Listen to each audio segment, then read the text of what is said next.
మీకు ఎన్నాళ్ళు పట్టింది సార్ ఆ కథను అలా తయారు చేయడానికి? చాలా టైం పట్టింది, జరుగుతూనే ఉంది. తర్వాత మీరు మన రౌండ్ టేబుల్ ఇంటర్వ్యూలో ఒక మాట అన్నారు, అంటే ఇది ఆ సినిమాకి ఆ, తెలుగు ట్రాన్స్లేషన్ అంటే మరి నా సినిమాని అది తీశారు, నా పిక్చర్ని ఒక దాన్ని, దానికి నేనేమనాలి అన్నారు. అవును, వాట్ ఈస్ ఇట్ అండి? అప్పుడు అన్నారని మీరే చెప్తున్నారు కదా. అవును, అంటే అందులో మీకు అర్థం కాని విషయం ఏముంది? అర్థం కాని విషయం కాదు. I want little more clarification. Question ఏంటి చెప్పండి. అదే మీరు ఈ సినిమా తమిళ అది సినిమా చెప్పి అన్నారు, అర్థం మీ క్వశ్చన్ అర్థం కావట్లేదు నాకు. అది మీరు ఎందుకు అసలు అవును, ఆ సినిమాతో కంపేర్ చేశారు కాబట్టి అన్నాను. నా పాయింట్ ఏంటంటే అసలు ఎందుకు వచ్చింది అది? మరి మీరు అడిగితే కదా నేను చెప్పిన సమాధానం. మీరు ఆ సినిమాలను కంపేర్ చేశారు కాబట్టి ఆ సినిమా గురించి నా సినిమా గబ్బర్ సింగ్ గురించి చెప్పాల్సి వచ్చింది. అఫ్ కోర్స్ నేను తీసుకురాలేదు కదా, నేను అనలేదు రౌండ్ టేబుల్ ఇంటర్వ్యూలో. మీడియా దానికి మీరు అన్నది అది, బట్ మీరు దాన్ని అంతే స్ట్రాంగ్ గా కౌంటర్ ఇచ్చి మాట్లాడారండి. ఫ్యాక్ట్ అది స్ట్రాంగ్ గా చెప్పాలని ఎందుకు అనుకుంటాం? ప్రతిదానికి స్ట్రెంత్ వాడాల్సిన చోట వాడాలండి. ఎందుకు వాడతాం? మీ మీద ఎందుకు వాడతాం? పైగా అది ఫ్యాక్ట్. అది to take the session forward, మీరు where are you so comfortable and convenient అండి? యాక్షన్ పార్టా, హ్యూమరా, రొమాన్సా, కామెడీయా, సెంటిమెంటా? ఎవ్రీథింగ్ అండి. అంటే ఏదో పాయింట్ చెప్తాను. ఎప్పుడన్నా కొంచెం emotional scenes, sentiment scenes, dialogue రాసినప్పుడు నాకు సహజంగా నాకు నవ్వడం ఎక్కువ. ఏదన్నా ఎమోషన్ డైలాగ్ ఇప్పుడు ఒకసారి నా డైలాగే ఒకసారి ఎమోషనల్ సీన్స్ తీస్తున్నప్పుడు నా డైలాగే నాకు ఒకసారి ఎటకారం కింద ఉంటుంది. సో ఆ సెంటిమెంట్ సీన్ చేసినప్పుడు చాలా ఒళ్ళు దగ్గర పెట్టుకొని ఎవరితో కొంచెం మాట్లాడకుండా, ఎవరైనా జోక్ చేసినా సరే దాన్ని పట్టించుకోకుండా, ఎటకారం వచ్చినప్పుడు ఎమోషన్ సీన్ హ్యాండిల్ చేయడం నాకు కొంచెం ఇబ్బంది అయిపోతుంది. అందరికీ అవుతానే అన్నా, నాకు కొంచెం ఇబ్బంది అవుతుంది. సో ఎమోషన్స్ వచ్చినప్పుడు మటుకు చాలా స్ట్రిక్ట్గా చేస్తాను. Maybe that's where I have to put extra efforts. అంటే సెట్ అంతా సీరియస్గా ఉండడం. సెట్ గురించి సెట్ మనం చెప్తే ఎక్కడ సీరియస్గా ఉంటారు, జోక్గా ఉంటారు, కానీ నా వరకు నేను సీరియస్గా ఉంటాను కొంచెం. అంటే డైరెక్ట్ మూడ్లో ఉండడం ట్రై చేస్తాను. అదేలేండి, రాఘవేంద్ర గారు వాళ్ళు కూడా సీరియస్ సీన్స్ తీస్తున్నప్పుడు ఆ ఒక్క సీన్లోనండి అంతే. ఆ ఒక్క సీన్లో ఎక్స్ట్రా ఎఫర్ట్ పెట్టి కొంచెం సీరియస్గా ఉంటా. And your what is your high point? హ్యూమరా, ఎంటర్టైన్మెంటా, రొమాన్సా? హై పాయింట్ గా మాట్లాడాలంటే నేను ఇదైతే ఎక్స్ట్రాడనరీ, నేను ఇక్కడండి ఇట్ ఈస్ మై ఫోర్టే. నేను తీయలేదు కానీ చాలా మంది రొమాంటిక్ లవ్ స్టోరీస్ బన్నీ ఎప్పుడు అంటాడు, నువ్వు లవ్ స్టోరీస్ చాలా బాగుంటుంది, ఎప్పుడు చేయలేదు అని. సో మరి ఆయన ఏం చూసాడు నాకు తెలీదు. నాకు కూడా ఇప్పుడు చాలా పాన్ ఇండియా సినిమాలు, విజువల్ ఎఫెక్ట్స్, గ్రాఫిక్స్ ఉన్న సినిమాలు ఇవన్నీ వస్తున్నాయి కదా. నాకు మాత్రం ఒక బ్యూటిఫుల్ లవ్ స్టోరీ చేయాలని కోరిక ఉంది. And I think when I achieve it, I think that will be my high point. Romantic love story. Okay, అంటే మీరు do you think that you are capable of doing that? Okay, Bunny garu అనడం okay, 200% very much capable. నేను చెప్తాను కదా, నేను పెద్ద పెద్ద VFX సినిమాలు I don't know, I still doubt. But ఒక లవ్ స్టోరీ, ఒక బ్యూటిఫుల్ లవ్ స్టోరీ చేయడానికి మటుగా మరి నాకు ఒక మంచి మ్యూజిక్ సార్ మన చేతిలో ఏముంటుందండి. అంటే థాట్, కోరిక ఉండడం వేరు, కథ రావడం, క్యారెక్టర్స్ రావడం, ఏదైనా వస్తే ఇంకోటి ఏదో వచ్చిందని చెప్పి మ్యాచ్ అవ్వడం, ఇలా ఉంటుంది. సో నాకు ఆ కోరిక అయితే చాలా బలంగా చేస్తాను నేను. దీని తర్వాత ఇంక చిరంజీవి సినిమాలోకి వెళ్ళిపోతారు. ఇంకెప్పుడు చేస్తారు మీరు? తర్వాత సినిమాలు ఉంటాయి సార్, నేను చాలా సినిమాలు చేస్తాను. అదే ఆఫ్ కోర్స్, మీరు మీ గ్రాఫ్ అలా రైజ్ అయిపోయి వెళ్ళిపోతుంటుంది తప్పితే ఎప్పుడు తీస్తాం. ఇప్పుడు షెడ్యూల్ చెప్పలేం కదా, ఇప్పుడు shooting schedule. Of course, next క్వశ్చన్కి వెళ్దాం. ఇప్పుడు ఒక మ్యూజిక్ డైరెక్టర్ ఉన్నప్పుడు పాటలు కథంతా వింటాడు. షూటింగ్ లో స్ట్రైట్ క్వశ్చన్ గారిని కాదని తమకి ఎందుకు వచ్చావు, అదే మీ ఆన్సర్ కాదు.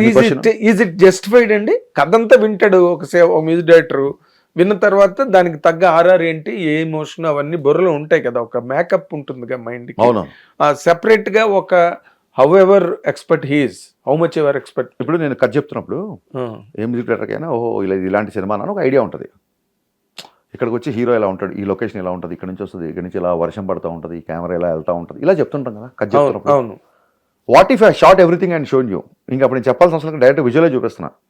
పవన్ కళ్యాణ్ గారు నేను డైలాగ్ చెప్పిన దానికి, ఆయన టోన్లో, ఆయన ఫ్రీక్వెన్సీలో, ఆయన మోడ్యులేషన్ చెప్పిన దానికి ఇది చూసినోడికి ఎక్కువ క్లారిటీ ఉంటుందా, అది విన్నోడికి ఎక్కువ క్లారిటీ ఉంటుందా? సో మీరు చెప్పండి క్వశ్చన్. ఇది మీరు ఎవరినైనా కన్విన్స్ సార్, హీరో గారు నడుచుకుంటూ వస్తున్నారు సార్ హై స్పీడ్ లో, అక్కడే మీరు ఒక దడదలాడించే ఒక మ్యూజిక్ కొట్టాలని ఒక డైరెక్టర్ చెప్పాడు మ్యూజిక్ డైరెక్టర్ కి. డైరెక్టర్ నేను ఆ షాట్ తీసుకొచ్చి చూపించాను.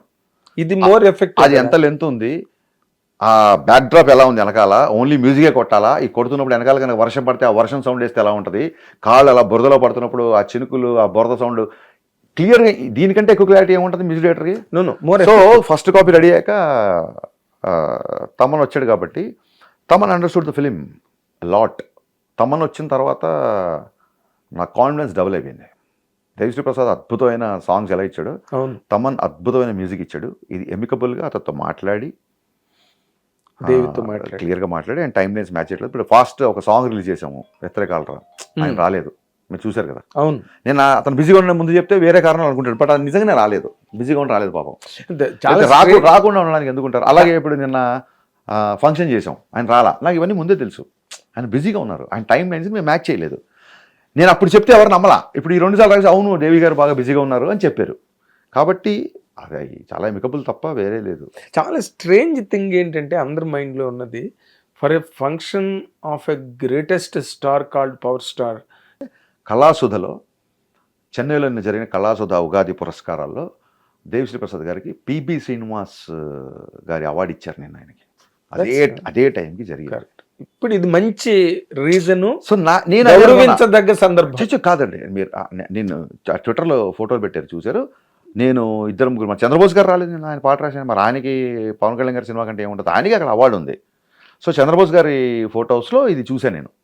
దేవి గారికి కూడా అవార్డు వచ్చింది, నాకు అవార్డు ఉంది. కాకపోతే నేనేమనుకుంటే అయ్యో మరి ఇలా మీలాగా అపార్థం చేసుకుంటే ఎంతమంది ఉంటారు, నేను పలానా రీజన్ వల్ల రాలేకపోతున్నాను.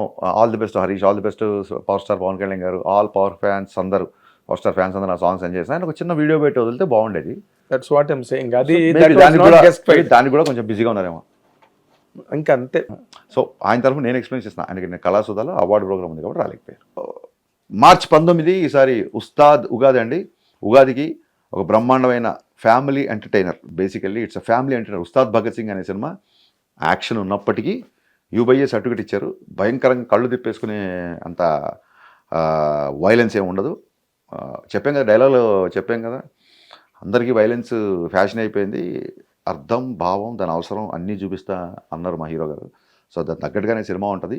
మంచి పాటలు, మంచి డ్యాన్సులు, మంచి ఎంటర్టైన్మెంట్, కామెడీ, పంచులు, డైలాగులు, మీరు ఏది కావాల్సి అది ఊహించుకోండి. అన్నీ పుష్కలంగా ఉన్న సినిమా ఉస్తాద్ భగత్ సింగ్. మార్చి 19 ఉదయం ఆటలతో, 5 గంటలు, ఉదయం 5 గంటలు లేదా కొన్ని సెంటర్లో 4 గంటల ఆటలతో బ్రహ్మాండమైన విడుదల. Thank you all. Nagendra Kumar గారు థ్యాంక్ యూ సో మచ్ అండి. మీరు మామూలుగానే మీ గురించి ఒక టెర్రర్, ఆయన ఇంటర్వ్యూ టెర్రర్గా ఉంటుందని ఒక టాక్ అయితే నాకు వచ్చింది. మరి ఎందుకో ఇవాళ మీరు నా మీద దయదలిచారా, లేదా మీరు అడిగిన ప్రశ్నలకి నేను చాకచక్యంగా తప్పించుకున్నానా తెలీదు. But this is one of my favourite interviews. Thank you so much అండి. హిట్ టీవీ యాప్, ఇందులో short news, live news, entertainment shows, movies, digital magazines తో పాటు మీ జిల్లా వార్తలను కూడా ఫ్రీగా చూడొచ్చు. ఇంకెందుకు ఆలస్యం, వెంటనే హిట్ టీవీ యాప్ ని డౌన్లోడ్ చేసుకుని ఫ్రీగా ఎంటర్టైన్మెంట్ పొందండి. Hit TV app. Hit TV app. Please download hit TV app. Hit TV app ని ఫ్రీగా డౌన్లోడ్ చేసుకొని ఎంజాయ్ చేయండి. మీకు నచ్చిన ఎంటర్టైన్మెంట్ కోసం హిట్ టీవీ యాప్ ని ఫ్రీగా డౌన్లోడ్ చేసుకుని ఎంజాయ్ చేయండి. హిట్ టీవీ యాప్ ని డౌన్లోడ్ చేసుకుని ఆస్వాదించండి, ఆశీర్వదించండి. ఇంతమంది సెలబ్రిటీలు హిట్ టీవీ యాప్ ని డౌన్లోడ్ చేసుకోండి అని చెప్తున్నారంటే ఎంత మంచి యాప్ ఆలోచించండి. అమెరికా అమెరికా అమెరికా అమెరికాలో చదవాలనుకునే వాళ్ళకి విశ్వసనీయమైన పేరు మన శౌర్య కన్సల్టెన్సీ. UK లో 1 year masters, UK లో 1 year masters, 2 years work permit up to 5 years visa. Contact Saurya Consultancy. Contact 89851 89851.